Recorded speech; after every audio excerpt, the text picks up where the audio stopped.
Hello guys, मैं हूं मनीष वर्मा। आप देख रहे हैं Learn of Techno. Dear friend, आज ही हमारा थ्योरी का सेशन है। ये हमारा मेजरिंग और मार्किंग टूल का चल रहा है।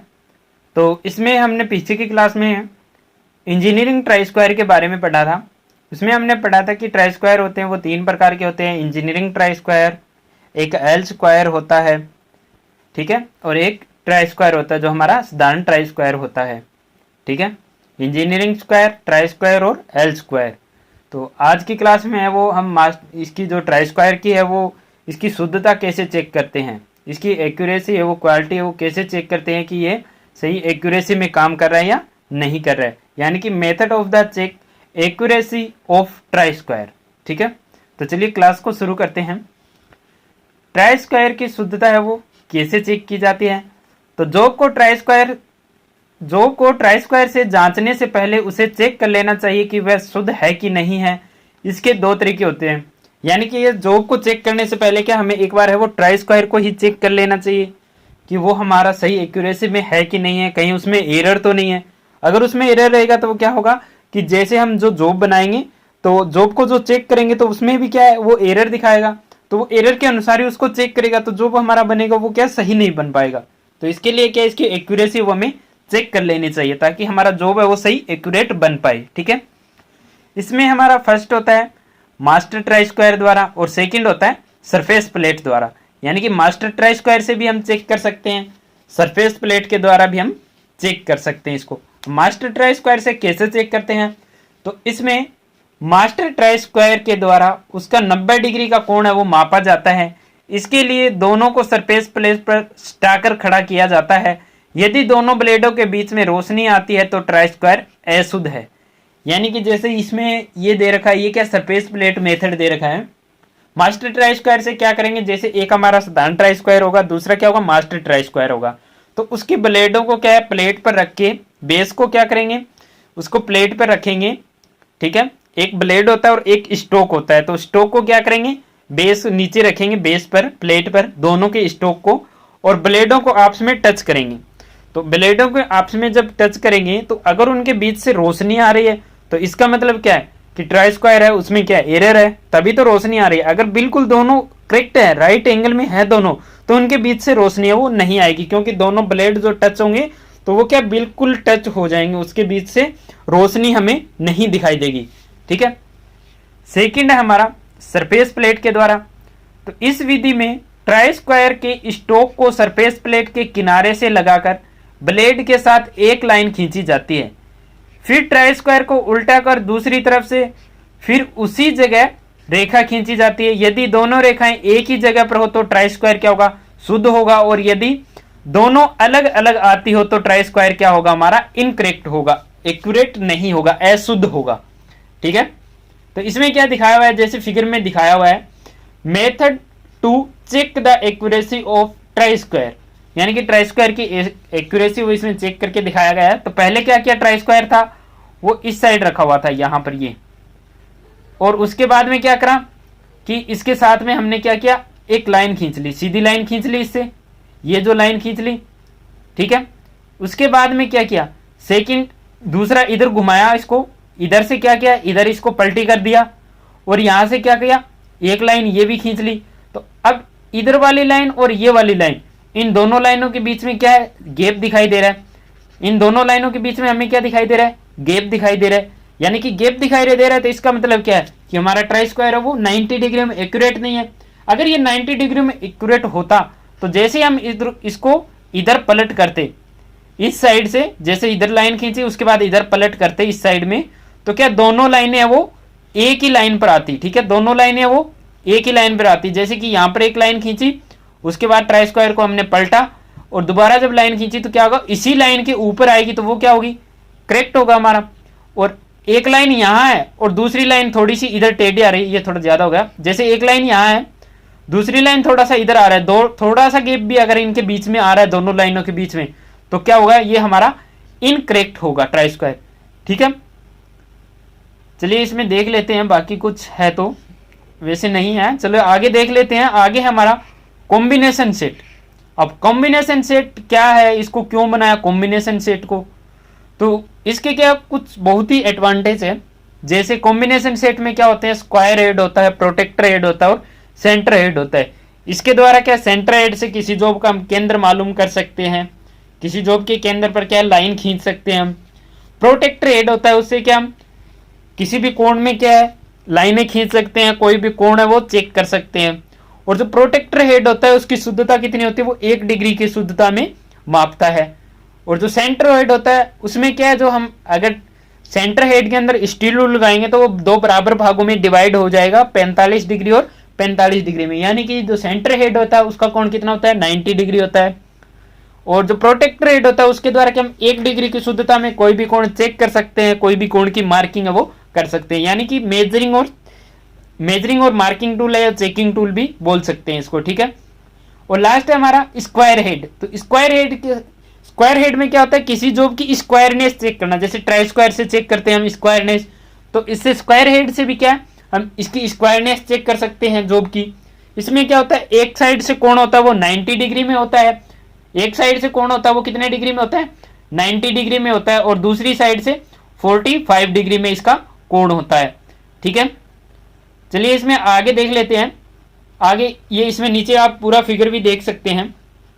अब क्या होता है कि स्क्वायर हेड में एक नोब स्क्राइबर भी लगा होता है। कई बार क्या एग्जाम में पूछ लिया जाता है कि नोब स्क्राइबर है वो कहाँ लगा होता है, स्क्वायर हेड में, प्रोटेक्टर हेड में, सेंटर हेड में या फिर ब्लेड में। या फिर ऐसे पूछ लेता है कि स्क्वायर हेड में एक और क्या जो इंस्ट्रूमेंट है या टूल लगा होता है जिससे हम लाइनें खींच सकते हैं या जिसकी सहायता से लाइनें खींच सकते हैं, तो वो क्या होता है, हमारा नोब स्क्राइबर होता है, ठीक है। चलिए इसका डिटेल देख लेते हैं। इसमें क्या दिया हुआ है, इसमें दिया हुआ है कॉम्बिनेशन सेट एक बहुत ही महत्वपूर्ण औजार है, ठीक है। कॉम्बिनेशन सेट का यह बहुत ही महत्वपूर्ण औजार है। यह 3 हेड और 1 ब्लेड का मिलकर बना होता है।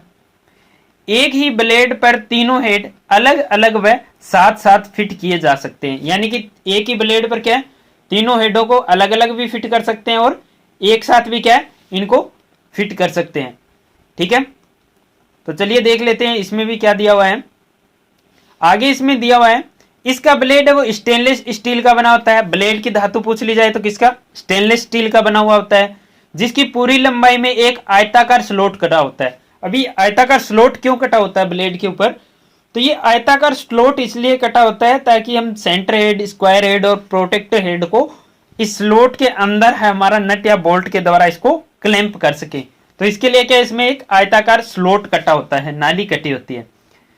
इसके ऊपर इंचों तथा मिलीमीटर में निशान अंकित होते हैं। इसके 3 प्रमुख हेड निम्नलिखित हैं। अब 3 हेड कौन से होते हैं, स्क्वायर हेड, प्रोटेक्टर हेड और सेंटर हेड। सबसे फर्स्ट दिया हुआ है स्क्वायर हेड। तो इसमें क्या है, इसके द्वारा जॉब की फ्लैटनेस और 90 डिग्री व 45 डिग्री के कोण है वो मापे जाते हैं। फ्लैटनेस चेक कर सकते हैं, 90 डिग्री में कोण चेक कर सकते हैं या 45 डिग्री में एंगल है वो चेक कर सकते हैं। इसमें लगे नॉब स्क्राइबर से जॉब पर लाइन भी लगाई जाती है। अब कौन सा स्क्राइबर लगा होता है, नॉब स्क्राइबर होता है, जिससे क्या लाइनिंग वगैरह कर सकते हैं। मार्किंग करते टाइम क्या है स्क्राइबर हमें अलग से लाने की आवश्यकता नहीं है, स्क्वायर हेड में क्या हमें नॉब स्क्राइबर मिल जाएगा जिससे क्या हम लाइनें वगैरह खींच सकते हैं। यानी कि एक ही टूल में क्या कई एडवांटेज दे दिए, कई टूल को मिक्स करके क्या बना दिया, कॉम्बिनेशन सेट बना दिया। इसी पर क्या इसका नाम रख दिया कॉम्बिनेशन सेट, क्योंकि इसमें क्या अलग अलग चीजें जैसे स्क्वायर हेड है, प्रोटेक्टर हेड है, सेंटर हेड है, यानी कि किसी जॉब का केंद्र मालूम कर सकते हैं, स्ट्रेट लाइनिंग कर सकते हैं, लाइनिंग लगाने के लिए स्क्राइबर भी इसमें है, कोण चेक करने के लिए भी इसमें है, 90 डिग्री या 45 डिग्री में या फ्लैटनेस चेक करने के लिए, 1 डिग्री की एक्यूरेसी में कोण चेक करने के लिए प्रोटेक्टर हेड है। तो इसलिए क्या इसका नाम है वो कॉम्बिनेशन सेट रखा गया है। इसमें से आपको एग्जाम में है, जैसे आईटी लेवल का एग्जाम रहेगा तो उसमें आपको 1 से 2 क्वेश्चन देखने के लिए मिल जाएगा, और जो आपका कंपटीशन लेवल का जो एग्जाम रहता है उसमें आपको लगभग 1 क्वेश्चन है वो देखने के लिए मिल जाता है, ठीक है। चलिए आगे देख लेते हैं। इसमें आगे क्या दिया हुआ है, प्रोटेक्टर हेड। प्रोटेक्टर हेड क्या है, इसके द्वारा 1 डिग्री की शुद्धता में कोण है वो मापे जाते हैं और मार्किंग भी की जाते हैं। यानी कि मेजरिंग टूल भी है और मार्किंग टूल भी है ये, ठीक है। अब नेक्स्ट है हमारा सेंटर हेड। तो क्या इससे किसी गोल जॉब का केंद्र है वो मालूम किया जाता है। सेंटर हेड से क्या गोल जॉब या गोल रोड का केंद्र है वो हम क्या है मालूम कर सकते हैं, ठीक है। तो स्क्वायर हेड का समझ में आया, फ्लैटनेस चेक करने के लिए 90 डिग्री या 45 डिग्री में कोण चेक करने के लिए। प्रोटेक्टर हेड से 1 डिग्री की शुद्धता में कोण चेक करने के लिए, मार्किंग करने के लिए। और जो हमारा सेंटर हेड है उसका काम क्या रहेगा, तो उसका काम रहेगा कि किसी भी जॉब का या गोल रोड का केंद्र है वो मालूम करने के लिए। नेक्स्ट है हमारा स्ट्रेट एज से आप क्या समझते हैं, स्ट्रेट एज क्या होता है। स्ट्रेट एज भी अलग अलग टाइप के होते हैं, 3 प्रकार के होते हैं, जैसे steel straight edge, tool maker straight edge और कास्ट आयरन स्ट्रेट एज होते हैं। ठीक है, तो चलिए इसमें देख लेते हैं कौन से दिए हुए हैं। स्ट्रेट एज से आप क्या समझते हैं, तो स्ट्रेट एज क्या है, अधिक लंबी व चौड़ी सतह को चेक करने के लिए स्ट्रेट एज का प्रयोग किया जाता है। अधिक लंबी और चौड़ी सतह को चेक करने के लिए, उसकी फ्लैटनेस चेक करने के लिए किसका प्रयोग किया जाता है, स्ट्रेट एज का प्रयोग किया जाता है। इसके द्वारा जॉब का समतलपन चेक किया जाता है, यानी कि वो स्ट्रेट है कि नहीं। स्ट्रेट एज स्टील या कास्ट आयरन के बनाए जाते हैं, तो इसकी धातु क्या होती है, स्टील या कास्ट आयरन के बनाए जाते हैं। अब इसके टाइप दिए स्ट्रेट एज है वो निम्नलिखित प्रकार के होते हैं। फर्स्ट है steel straight edge. Steel straight edge कौन सा होता है, यह 2 मीटर तक लंबाई में मिलते हैं, यह आयताकार क्रॉस सेक्शन में बने होते हैं और इनका एक सिरा वो तिरछा होता है। स्ट्रेट एज में से कंपटीशन लेवल में भी कई बार क्या है, एक क्वेश्चन है वो पूछ लिया जाता है, लगभग मिल जाता है। सभी एग्जाम में तो नहीं मिलता, लेकिन लगभग है वो मिल जाता है, यानी कि 70% आपको देखने के लिए मिल जाएगा कॉम्बिनेशन, ये सॉरी स्ट्रेट एज या इनसे क्वेश्चन आपको देखने के लिए मिल जाएगा। अगर आप आईटीआई लेवल के एग्जाम देते हैं तो उनमें भी आपको लगभग 1 से 2 क्वेश्चन है वो देखने के लिए मिल जाते हैं। यानी कि आप किसी भी टाइप की तैयारी कर रहे हैं, अप्रेंटिसशिप लेवल की कर रहे हैं, कंपटीशन लेवल की कर रहे हैं, या फिर आप आईटीआई लेवल की कर रहे हैं, या आप न्यू एडमिशन लिया है आपने, तो आप हमारी क्लासें वो पूरी क्लियर देख सकते हैं। आप दिल से अटैच होकर देखिए, आपको बार बार क्लासें देखने की आवश्यकता नहीं होगी। ठीक है डियर फ्रेंड, क्लासें बहुत ही बेहतरीन होने वाली है, आगे से आगे और भी नई क्लासें आएगी, बहुत ही जबरदस्त क्लासें आने वाली हैं। इसके साथ में एक नया चैनल भी हमारा जल्दी आने वाला है, जिस पर एक पर्टिकुलर टॉपिक पर पूरी डिटेल से गहराई से उसकी डिस्कशन किया जाएगा, निमी से भी, इंग्लिश की बुक से भी, और जो नॉर्मल जो है जैसे रॉयल की है या फिर प्रीतम ठाकुर की है, इन सभी किताबों से क्या है कोलेक्ट करके एक कॉमन चैनल जो बनाया जा रहा है, तो उसमें आपको वीडियो मिल जाएगा और उसमें क्या पूरा डिटेल वीडियो मिलेगा निचोड़ से। तो जल्दी आपको मिल जाएगा वही चैनल, तो उसके बाद में आप हमारा वो चैनल भी ज्वाइन कर सकते हैं। तब तक आप हमारे इस चैनल पर वीडियो को देख सकते हैं। अगर आप पूरी डिटेल से नहीं देखना चाहते हैं, पूरी गहराई में नहीं जाना चाहते हैं, कॉमन जानकारी चाहते हैं, तो आप हमारे इसी चैनल पर बने रहिए, आपको पूरी जानकारी वो इस पर मिल जाएगी, थ्योरी की, मैथ की, ड्राइंग की। ठीक है, मैथ की अभी थोड़े दिन में क्लासें शुरू होगी, अभी उसमें थोड़ी प्रॉब्लम्स आ रही हैं, थोड़े नोट्स वगैरह बनाने में। ड्राइंग की क्लासें वो साथ साथ में चल रही है। ठीक है, चलिए इसमें आगे देख लेते हैं। आगे इसमें क्या दिया हुआ है, टूल मेकर स्ट्रेट एज और स्टील स्ट्रेट एज है वो देख लिया। अब नेक्स्ट इसमें क्या है, कास्ट आयरन स्ट्रेट एज। जैसे कि कास्ट आयरन स्ट्रेट एज मैंने आपको बताया था, तो नीचे फिगर इसका दिया हुआ है।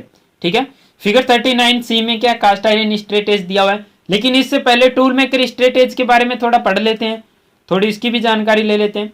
तो टूल मेकर स्ट्रेट एज कौन सा होता है, यह छोटी लंबाई में मिलते हैं, इनका एक सिरा तिरछा होता है, इसका तिरछा कोण कितना होता है, 60 डिग्री का होता है। ये इंपॉर्टेंट चीज है इसमें। ठीक है डियर फ्रेंड, कई बार क्या पूछ लिया जाता है कि टूल मेकर स्ट्रेट एज का तिरछा जो कोण होता है वो कितना होता है, या फिर एक साइड से जो बेवल किया होता है, टेपर किया रहता है, उसका एंगल कितना होता है, तो 60 डिग्री उसका कोण होता है। ठीक है, तथा इसके द्वारा अंदरूनी कोण भी चेक किया जाता है। अब इंटरनल कोण कैसे, इंटरनल एंगल कैसे चेक कर सकते हैं, 60 डिग्री में उसका कोण कटा हुआ है, तो 60 डिग्री का इंटरनल एंगल हम चेक कर सकते हैं उसको वहां पर लगाकर आसानी से।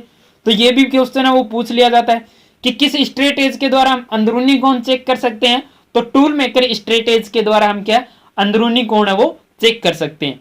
ठीक है, नेक्स्ट है हमारा कास्ट आयरन स्ट्रेट एज। तो यह क्लोज ग्रेन कास्ट आयरन का बना हुआ होता है। Cast iron straight edge, tool maker straight edge, और जो हमारा स्क्वायर वो स्टील स्ट्रेट एज होता है वो किसका बना होता है, स्टील का बना होता है। Tool maker steel straight edge और साधारण स्टील स्ट्रेट एज। अब कास्ट आयरन स्ट्रेट एज होता है तो वो किसका बना होता है, क्लोज ग्रेन कास्ट आयरन का बना होता है। इसकी लंबाई कितनी होती है, तो इसकी 3 मीटर तक लंबाई होती है। इसका प्रयोग है वो मशीन टूल, कौन से सील्ड वेज या फिर स्लाइड वेज को चेक करने के लिए किया जाता है। इसका प्रयोग है वो मशीन टूल के स्लाइड वेज को चेक करने के लिए किया जाता है। मशीन टूल या स्लाइड वेज को चेक करने के लिए, यानी कि जो आगे पीछे जो हमारे पार्ट्स है वो स्लाइड करते हैं, तो उनकी क्या स्ट्रेटनेस है, समतलता चेक करने के लिए किसका यूज करते हैं, कास्ट आयरन स्ट्रेट एज का यूज करते हैं, क्योंकि इसकी लंबाई है वो 3 मीटर लंबाई तक हमें मिल जाता है। ठीक है, नेक्स्ट है कास्ट आयरन स्ट्रेट एज में रिब्स होती है और इसकी टॉप की आकृति है वो बो आकार की होती है, जिसके कारण इसमें डिस्टोर्शन उत्पन्न नहीं होता है।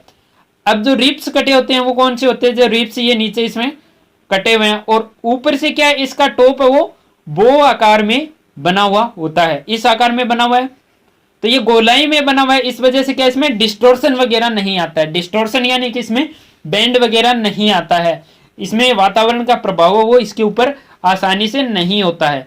ठीक है, चलिए आगे देख लेते हैं, आगे इसमें क्या दिया हुआ है। आगे इसमें दिया हुआ है बेवल गेज और कॉम्बिनेशन बेवल गेज से आप क्या समझते हैं। अब बेवल गेज और कॉम्बिनेशन बेवल गेज ये भी तो 2 टाइप के होते हैं। अब इनका नॉर्मली यूज कहाँ होता है, बेवल गेज या कॉम्बिनेशन बेवल गेज दोनों का यूज एक ही है। जैसे कि बेवल गेज का यूज क्या है, साधारण जो कोण की मार्किंग होती है, एंगल की मार्किंग है, किसी भी कोण में क्या हमें कोई जो भी टूल से है उसको किसी एंगल में सेट करना है या एंगल उसका चेक करना है। और जो बेवल गेज या कॉम्बिनेशन बेवल गेज होता है यह क्या होता है, इनडायरेक्ट मेजरिंग टूल होता है, इनडायरेक्ट एंगुलर मेजरिंग टूल होता है हमारा क्या, बेवल गेज या कॉम्बिनेशन बेवल गेज। ठीक है, अब बेवल गेज का काम हो गया कोण को चेक करना। अब कॉम्बिनेशन बेवल गेज का क्या काम रहेगा, यानी कि हमारे पास अगर बेवल गेज था तो उससे हम कोण चेक कर सकते थे, तो फिर हमें कॉम्बिनेशन बेवल गेज बनाने की आवश्यकता क्यों हुई। तो कॉम्बिनेशन बेवल गेज इसलिए बनाया गया कि कॉम्बिनेशन बेवल गेज के द्वारा क्या हम एक्यूट एंगल, जो न्यून कोण होते हैं, एक्यूट एंगल है उसको आसानी से चेक कर सकते हैं।